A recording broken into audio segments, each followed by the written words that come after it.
Saya pribadi sangat tidak merekomendasikan memanage emosi atau mengendalikan emosi kalau dilakukan terus-menerus ya. Jadi kalau kalau lagi marah boleh gak dikendalikan? Boleh. Ya kalau lagi sedih boleh gak dikendalikan? Boleh. Tapi jangan terus-terusan. Yang salah itu kalau lama-lama. Karena nanti jadi akan ketumpuk, Kak. Kalau ketumpuk, ya akhirnya ya yang tadi ya, jadinya marah-marah. Tapi memang biasanya ini adalah sesuatu yang akumulatif. Kalau misalkan beban emosi itu nggak muncul tiba-tiba meledak-ledak gitu aja. Biasanya kalau ledakan kita udah sampai ngegas ya dan sulit untuk dikendalikan, itu adalah tanda dari penumpukan yang sudah menahun. Jadi itu perlu untuk diuraikan dan dilepaskan. Kalau misalkan nggak tahu caranya, perlu belajar gimana sequential untuk ngebuangnya. Karena kalau nggak tahu cara buangnya, kita akan hanya berhenti di taraf mengendalikan atau ujungnya ke taraf acceptance lagi. Kita harus menerima kalau kita adalah pemarah, kita harus berdamai dengan marahnya kita.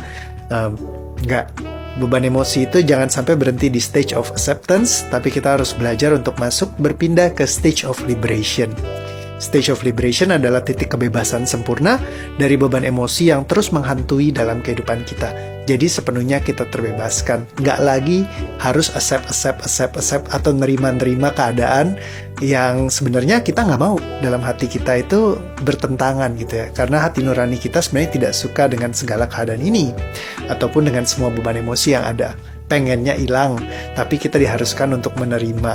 Nah, itu adalah seringkali masuk dalam false acceptance. Dalam tanda kutip, ya kita terpaksalah harus nerima karena nggak ada perubahan dan nggak ada solusinya gitu. Tapi beban emosi itu bisa di-liberate atau bisa dibuang dari tubuh fisik kita sehingga kita nggak perlu berhenti di stage of acceptance dan bisa ke liberation. Tapi perlu belajar ya, nggak gampang. Lebih gampang kalau accept, terima aja deh. Tapi mau sampai kapan terima terus? Mau sampai kapan kita harus hidup berdamai dengan emosi dan terus-terusan seperti itu? Mau sampai kapan masuk ke kondisi kognitif numbing jadi baal? Mau sampai kapan kita nyimpan beban emosi di dalam tubuh fisik kita? Karena beban emosi itu tubuh kita tidak didesain untuk menyimpan beban emosi yang akhirnya akan jadi psikosomatik dan bisa menyebabkan aneka sakit penyakit.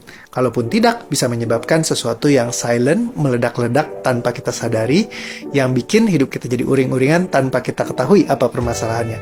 Dan kalau terus-terusan dikendalikan, lama-lama bisa jadi beban mental kronis yang kelihatannya akut. Kok tiba-tiba aku begini ya?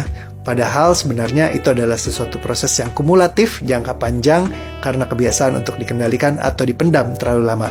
Jadi beban emosi jangan dikendalikan selamanya. Dibuang. Kalau lagi marah, kendalikan dulu ya. Tapi jangan terus-terusan. Lepaskan.